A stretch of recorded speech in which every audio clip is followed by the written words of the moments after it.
ناظرین کرام، سعودی عرب کو دنیا کے تنگ نظر اور انتہا پسند ملکوں میں سے ایک سمجھا جاتا ہے۔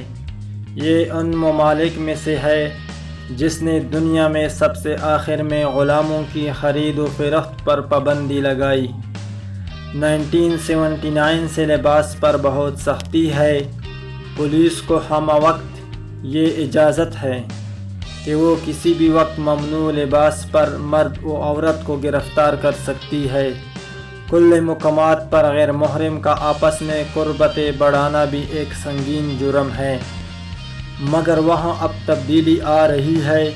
اپنے موضوع کی طرف بڑھنے سے قبل نئے آنے والے دوستوں سے بہت ادب سے گزارش ہے کہ اگر آپ نے ہمارا چینل ابھی تک سبسکرائب نہیں کیا ہے تو ضرور سبسکرائب کریں اور ساتھ میں گھنٹی کی بٹن کو لازمی پریس کرے تاکہ ہمارے ہر نئی ویڈیو کی نوٹیفیکیشن آپ کو ملتی رہے۔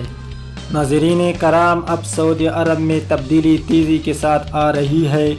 خواتین کو ڈرائیونگ کی اجازت مل چکی ہے اور اس کے ساتھ مغربی طرز کے ریزورٹ بھی بنائے جا رہے ہیں۔ بحیرہ عرب کے ساحل پر ایک ایسا نیم خود مختار ویزا فری انٹرنیشنل ریزورٹ تعمیر کیا جا رہا ہے جہاں پر خواتین کو لباس کے انتخاب اور مرد عورت کو ایک ساتھ ہونے پر کوئی پابندی نہیں ہوگی۔ بحیرہ عرب کے ساحل پر بننے والا یہ ریزورٹ اور ان کے ساتھ منسلک جزائر اور پکنک پوائنٹ اور لشکری ہوٹل پر خصوصی توجہ دی جا رہی ہے۔ ملک کے پبلک انویسٹمنٹ فنڈ نے بنیادی سرمایہ دینے کا اعلان بھی کیا ہے اور ان مقامات پر قوانین عالمی سطح کے بنائے جائیں گے۔ اس مختص فنڈ کے سربراہ شہزادہ محمد بن سلمان ہیں۔ اب سوال یہ ہے کہ سعودی عرب ایسا کیوں کر رہا ہے؟ 1979 میں مسجد الحرام کے حملے کے بعد سعودی عرب نے شدت پسندوں کے سامنے ہتھیار ڈال دیے تھے۔ 1979 سے پہلے عورتوں کے لباس پر کوئی پابندی نہیں تھی۔ 70 دہائی میں گوریاں متنازع لباس میں نظر آتی تھی۔ بازاروں میں عورتیں عبایا پہننے اور سر ڈھانپنے کی پابند نہیں تھی، لیکن جب 79 میں علماء حضرات کو عوام سدھرنے کا مشن دیا گیا تو عوام پر پابندیاں لگنا شروع ہو گئی، تو ان پابندیوں اور آزادی ختم ہونے کے باعث نوجوانوں میں بغاوت پیدا ہو گئی۔ اس کا ثبوت 9/11 کا وہ حملہ ہے کہ جس میں تقریباً زیادہ تر لوگ سعودی عرب کے نکلے۔ ان حالات کو دیکھتے ہوئے شاہ عبداللہ نے قانون میں کافی نرمی کی۔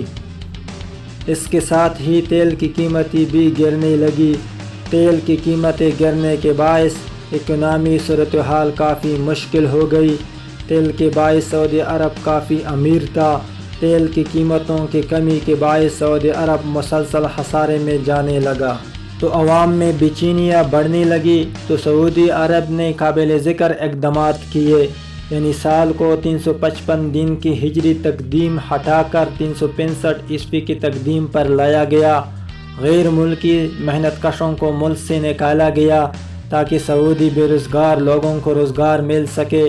کرپشن کے خاتمے کے لیے سعود کی شاہی فیملی کے بااثر لوگوں کو پکڑا گیا تاکہ عوام کو لگے کہ ان کی معاشی تکلیف کے اسباب ختم کیے جا رہے ہیں۔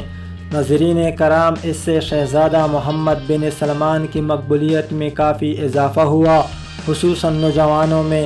اس کے ساتھ شہزادہ محمد بن سلمان نے عوام کو مذہبی انتہا پسندی سے دور رکھنے کے لیے شخصی آزادی کا منصوبہ تشکیل دیا تاکہ عوام کو ملک کے اندر تفریح کا سامان میسر کیا جا سکے۔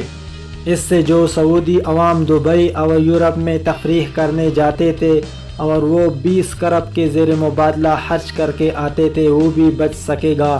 اور شہزادہ محمد بن سلمان وہ تمام تر تفریح دینے کا بھی ارادہ کر لیا ہے جو باہر کے ملکوں میں ہوتی ہے۔ ناظرین کرام، اس ویڈیو میں ہماری بحث کا مقصد سعودی عرب پہ تاریخ یا تنقید کا مقصد نہیں، بلکہ صرف سعودی عرب کے متعلق معلومات آپ تک پہنچانا تھا۔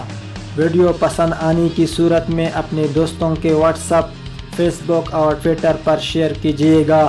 ملتے ہیں نیکسٹ ویڈیو میں، تب تک کے لیے اللہ حافظ۔